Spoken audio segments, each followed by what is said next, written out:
Nah,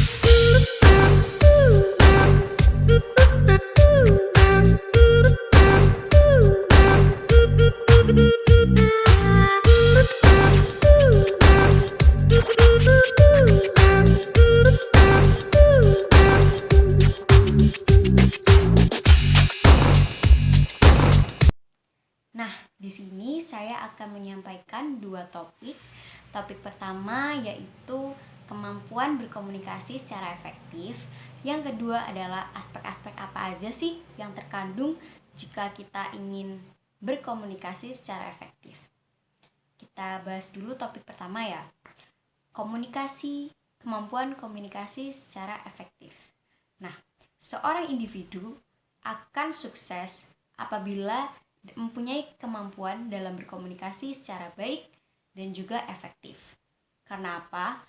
Komunikasi itu merupakan suatu hal yang penting dalam suatu aspek kepribadian yang memudahkan kita dalam berkomunikasi dan melakukan kegiatan di dalam kehidupan pribadi maupun berkelompok. Nah, tidak adanya kemampuan berkomunikasi secara efektif dan juga baik ini bisa berdampak buruk dan bisa berdampak pada kegagalan dalam berkomunikasi. Kenapa? Karena bisa jadi ketika kita menyampaikan sesuatu, kalau kita menyampaikannya itu secara berbelit atau dikatakan tidak efektif, maka penerima bisa saja salah persepsi, salah tangkap, dan itu bisa menjadikan miskomunikasi. Nah, komunikasi itu adalah suatu proses mengenai pembentukan, penyampaian, penerimaan, dan juga pengolahan pesan. Komunikasi yang efektif itu, komunikasi dikatakan efektif itu yang seperti apa sih? Nah, jadi apabila rangsangan yang disampaikan oleh komunikator dan rangsangan yang diterima oleh komunikan itu dapat ditangkap. Jadi, seperti yang saya bilang tadi, tidak akan menimbulkan miskomunikasi. Nah, lalu aspek-aspek apa saja yang terkandung di dalam komunikasi secara efektif? Yang pertama, ada jelas. Kalau kita mau berkomunikasi, pastinya ada komunikator. Komunikator itu apa sih? Komunikator itu bisa dikatakan awal atau sumber dari terjadinya sebuah komunikasi atau interaksi. Nah, komunikator itu juga bisa dikatakan sebagai sumber pengirim atau sender yang mengirim pesan melalui kepada komunikan dan menggunakan media tertentu. Kemudian setelah ada komunikator, pastinya ada komunikan. Komunikan itu apa sih? Komunikan itu adalah penerima atau receiver yang menerima pesan dari komunikator, kemudian menangkap, memahami, menerjemahkan, dan pada akhirnya memberikan respon atau feedback. Lalu yang ketiga, di antara komunikator pasti ada namanya media. Media itu apa? Media itu bisa berupa saluran atau channel yang digunakan untuk menyampaikan pesan sebagai sarana dalam berkomunikasi. Bisa berupa bahasa verbal maupun nonverbal, kemudian wujudnya bisa dari ucapan, bisa dari tulisan, gambar, body language atau bahasa tubuh, kemudian sandi, dan lain sebagainya.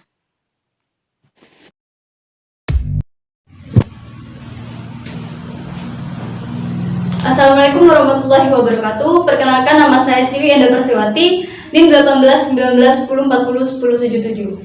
Di sini saya akan menjelaskan topik yang ketiga, yaitu kriteria kemampuan komunikasi secara efektif.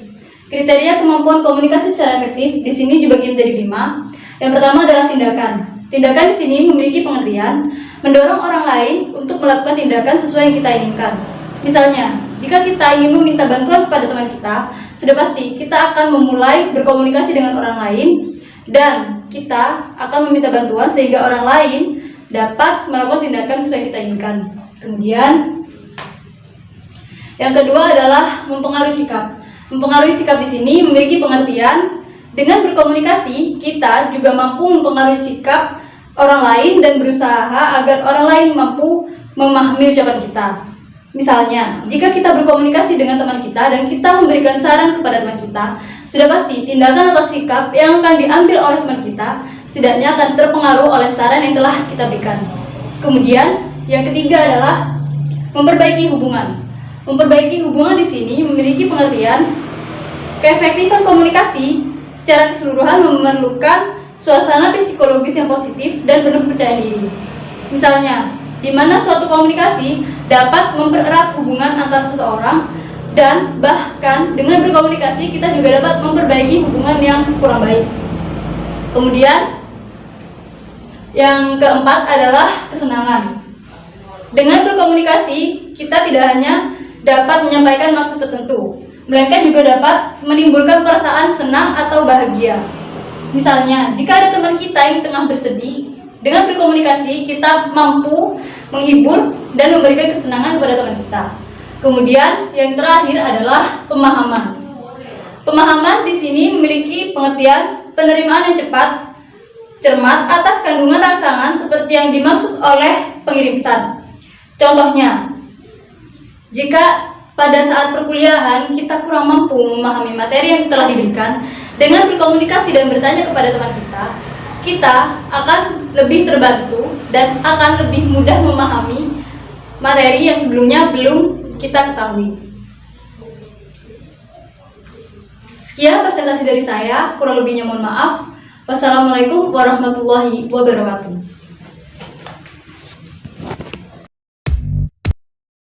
Di sini saya akan menjelaskan tentang faktor-faktor kemampuan komunikasi secara efektif, yaitu ada dua. Yang pertama ada pengungkapan diri, dan yang kedua ada faktor-faktor keberhasilan komunikasi menggunakan bahasa lisan. Di sini saya akan menjelaskan tentang pengungkapan diri terlebih dahulu. Yang pertama ada perasaan menyukai. Jika kalian ingin seseorang itu lebih terbuka kepada kalian, mau bercerita kepada kalian, maka kalian harus bisa membuat seseorang itu menyukai karakter atau sifat kalian. Dan yang kedua ada jenis kelamin, yaitu seorang wanita lebih cenderung suka bercerita daripada seorang pria yang biasanya itu menutup dirinya atau gak mau cerita kepada orang-orang. Dan yang ketiga ada topik pembicaraan. Topik pembicaraan kalian itu harus menarik, agar seseorang yang kalian berikan informasi itu tertarik terhadap informasi yang kalian berikan. Dan yang keempat ada lebih banyak terjadi di kelompok kecil daripada kelompok besar. Seseorang cenderung merasa lebih nyaman ketika bercerita kepada orang-orang yang sedikit daripada orang-orang yang banyak. Selanjutnya, saya akan menjelaskan tentang faktor-faktor keberhasilan dalam berkomunikasi menggunakan bahasa lisan, yaitu ada 6, yaitu situasi, ruang, waktu, tema, isi, serta teknik penyajian. Yang pertama saya akan membahas tentang situasi. Situasi yaitu suatu keadaan atau suatu kondisi di mana pembicaraan itu sedang berlangsung.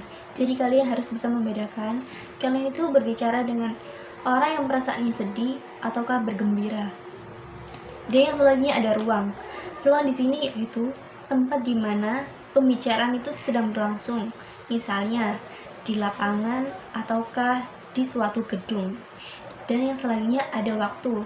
Waktu yaitu yang dimaksud dengan waktu adalah waktu pagi ataukah waktu malam ataukah waktu siang. Dan isi atau materi yang kalian berikan itu aktual ataukah sudah usang. Dan yang selanjutnya ada tema. Tema di sini merupakan suatu hal yang paling penting. Kalian harus berbicara dengan menggunakan satu tema saja, agar pembicaraan kalian itu tidak kemana-mana dan bisa fokus hanya pada satu tema. Dan yang selanjutnya ada isi atau materi. Isi atau materi yang kalian sampaikan hendaknya sesuai dengan tema, agar bisa menarik minat pendengar. Dan yang terakhir ada teknik penyajian. Teknik penyajian merupakan cara-cara dalam berkomunikasi yang baik, yaitu bisa menggunakan bahasa lisan yang baik. Misalnya, tidak gagok, maksudnya itu tidak kaku atau tidak monoton. Yang kedua ada ekspresi. Ekspresi atau mimik wajah. Hanya ada memberikan penyegaran. Memberikan penyegaran di sini itu maksudnya itu memberikan suatu kelucuan atau suatu kehumoran. Dan yang terakhir ada kepribadian. Kepribadian di sini maksudnya itu daya pesona atau daya karismatik. Assalamualaikum warahmatullahi wabarakatuh.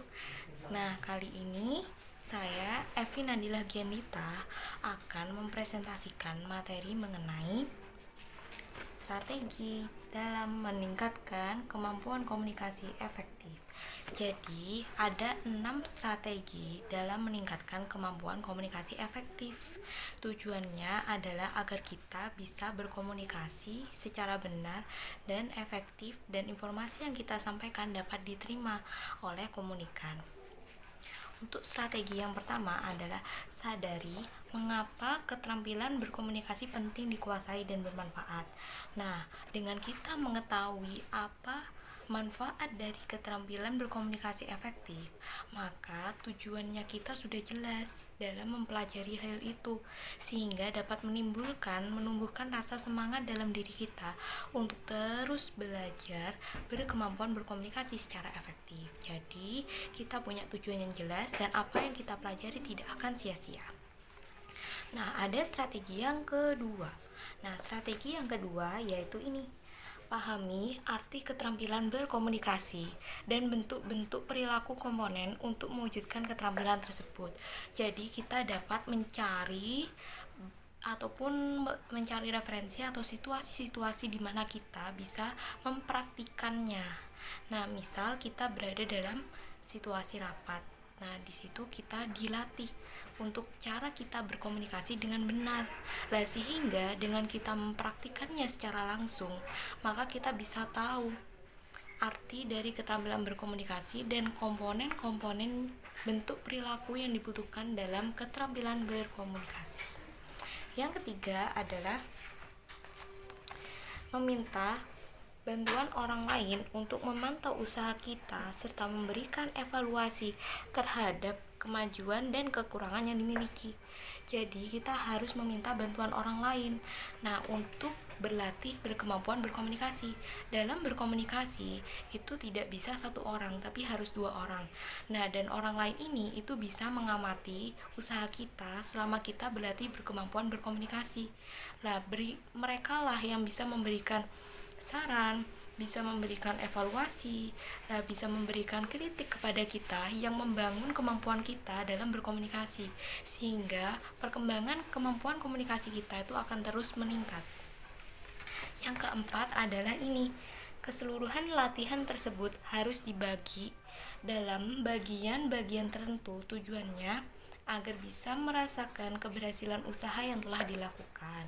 Nah, jadi itu maksudnya kita dalam berlatih berkemampuan berkomunikasi banyak sekali materi yang harus dipelajari, dan itu kita tidak bisa langsung mempelajari keseluruhan materi dalam satu hari, dalam satu waktu.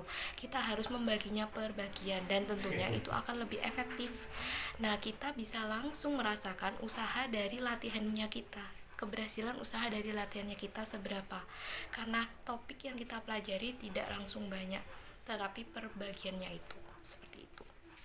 Nah, untuk yang kelima yaitu ini, akan sangat menolong bila ada teman sebagai lawan dalam proses berlatih. Jadi pada intinya sama, dalam berkomunikasi itu ada unsur yang penting.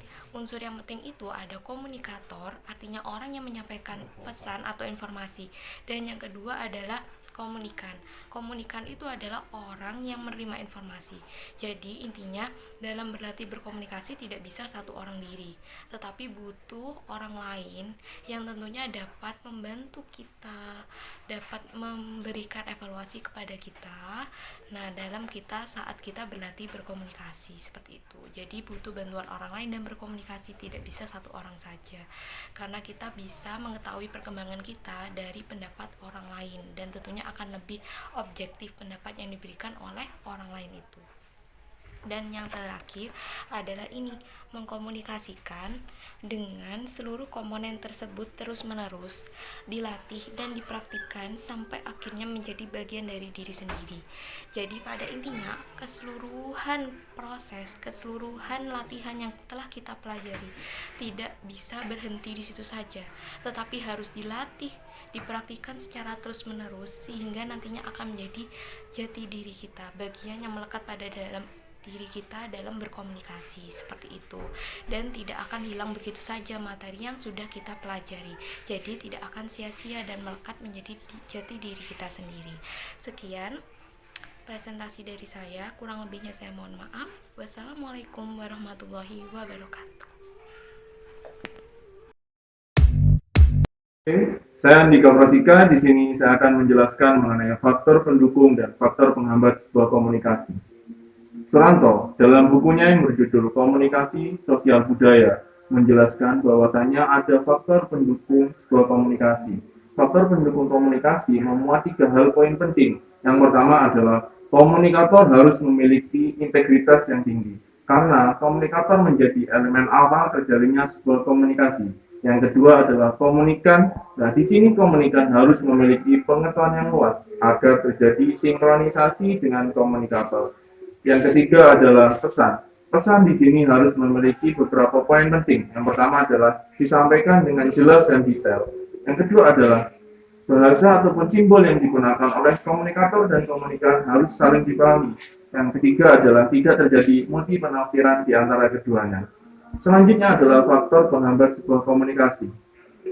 Suranto dalam bukunya yang berjudul Komunikasi Sosial Budaya menyebutkan ada beberapa poin penghambat sebuah komunikasi. Yang pertama adalah komunikator gagap, gugup, dan tidak memiliki integritas, dan tidak bersifat terbuka terhadap lawan bicaranya.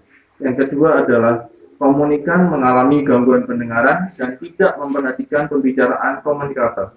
Yang ketiga adalah komunikator dan komunikan tidak memahami latar belakang sosial budaya. Yang keempat adalah komunikator dan komunikan saling berprasangka buruk. Yang keempat terjadi gangguan terhadap teknologi komunikasi, dan yang keenam adalah perbedaan bahasa.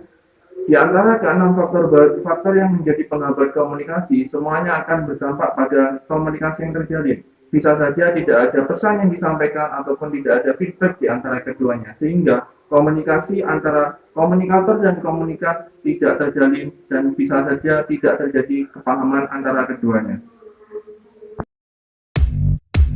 Selanjutnya adalah strategi keberhasilan komunikasi. Jadi komunikasi dianggap berhasil jika yang pertama itu kita membuka pintu komunikasi. Jadi siapapun yang ingin berbicara kepada kita itu harus open. Semua itu boleh berkomunikasi kepada kita.